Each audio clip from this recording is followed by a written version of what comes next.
Lecture de la première lettre de Saint Jean. Bien-aimé, qui donc est vainqueur du monde? N'est-ce pas celui qui croit que Jésus est le Fils de Dieu? C'est lui, Jésus-Christ, qui est venu par l'eau et par le sang. Et non seulement avec l'eau, mais avec l'eau et avec le sang. Et celui qui rend témoignage, c'est l'Esprit, car l'Esprit est la vérité. En effet, ils sont trois qui rendent témoignage: l'Esprit, l'eau et le sang, et les trois n'en font qu'un. Nous acceptons bien le témoignage des hommes.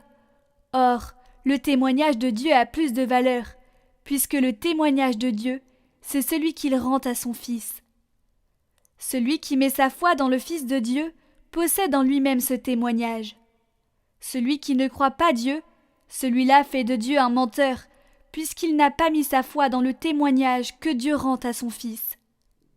Et ce témoignage, le voici. Dieu nous a donné la vie éternelle, et cette vie est dans son Fils. Celui qui a le Fils possède la vie. Celui qui n'a pas le Fils de Dieu ne possède pas la vie. Je vous ai écrit cela pour que vous sachiez que vous avez la vie éternelle, vous qui mettez votre foi dans le nom du Fils de Dieu.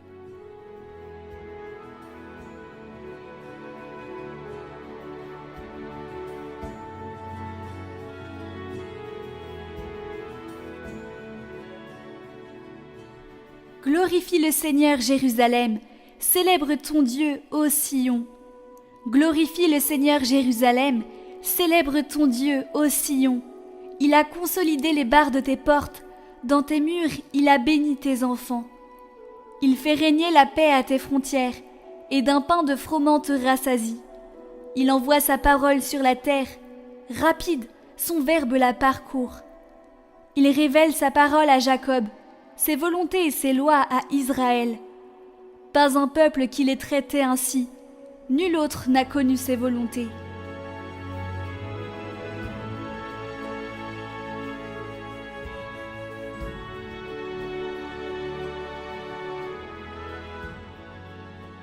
Évangile de Jésus-Christ selon saint Luc. Jésus était dans une ville quand survint un homme couvert de lèpre. Voyant Jésus, il tomba face contre terre et supplia: « Seigneur, si tu le veux, tu peux me purifier. » Jésus étendit la main et le toucha en disant: « Je le veux, sois purifié. » À l'instant même, la lèpre le quitta. Alors Jésus lui ordonna de ne le dire à personne. « Va plutôt te montrer au prêtre et donne pour ta purification ce que Moïse a prescrit. Ce sera pour tous un témoignage. » De plus en plus on parlait de Jésus. De grandes foules accouraient pour l'entendre et se faire guérir de leur maladie. Mais lui se retirait dans les endroits déserts et il priait.